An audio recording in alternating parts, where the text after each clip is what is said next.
Hello, Hi, can I speak to Craig, please? this is Craig. Hey, Craig, how are you? This is Jubal from Brook and Jubal in the Morning. Who? Sorry.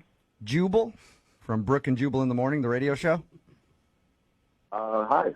Hi, how are you? Fine. Sorry, why are you calling? I'm calling because you recently sort of went out on a date with a listener of ours, and they wanted us to get a hold of you.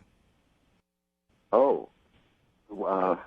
And I say sort of went out on a date because you never actually showed up to the date. You're talking about Amy? Yes, I am talking about Amy. She emailed us and told us that you guys have been talking online and made plans to meet up at a bar, and then you no-showed. I'm sorry, so she called you and wanted you to call me? Yep. Or, Yeah, because apparently you haven't answered any of her phone calls or texts or anything like that. okay, so she's upset about it?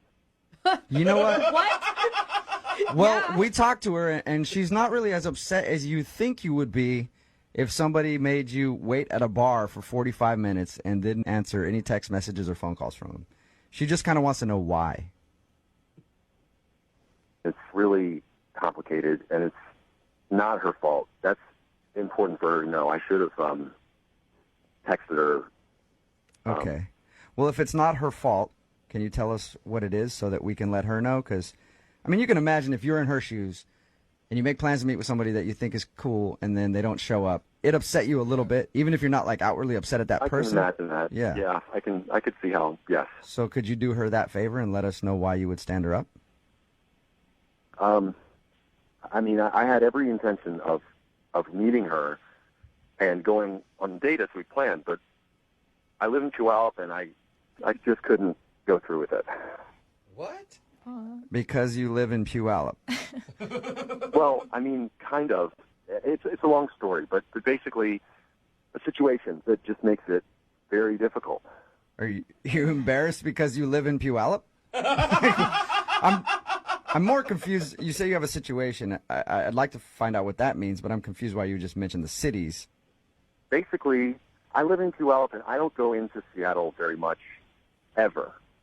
Okay? I mean, the last time I was there was probably 2 years ago.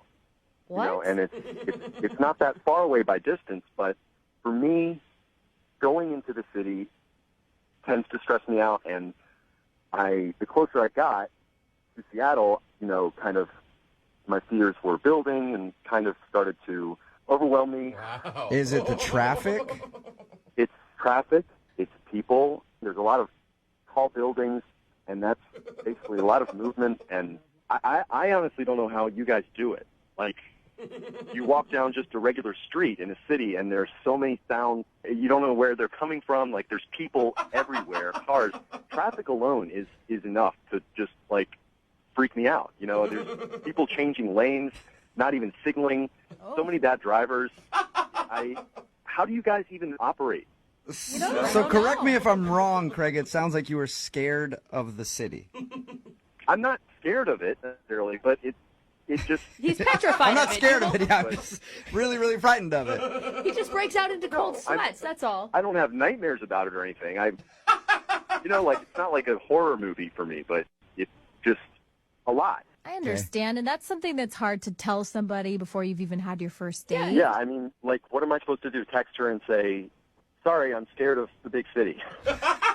Just I'm a little country boy, and I can't possibly drive in with all those cars and people. See that giant space needle they got up there? You know what, Craig? I meet a lot of people like you after my comedy shows when I do them, like in Puyallup and stuff like that. They talk about the city of Seattle like it's foreign, like they've never gone there. And they're just like, I can't even drive in there because the traffic scares me and I hate going there. Anytime I invite friends from Tacoma, they're always like, oh, I hate coming to Seattle. Yeah. The traffic. And I'm all the sorry, parking. but he is playing such a victim role here when he's the one that stood this girl up and you never even sent her a text. Like, you could have made up any other excuse in the world. You didn't even have to tell her the truth. I'm not a liar. I didn't want to lie to her and also get into something else where, you know, she didn't know the real truth. So I just figured it was easier to not, you know. All right. But I do have to let you know that Amy is actually on the other line and heard everything that you just said.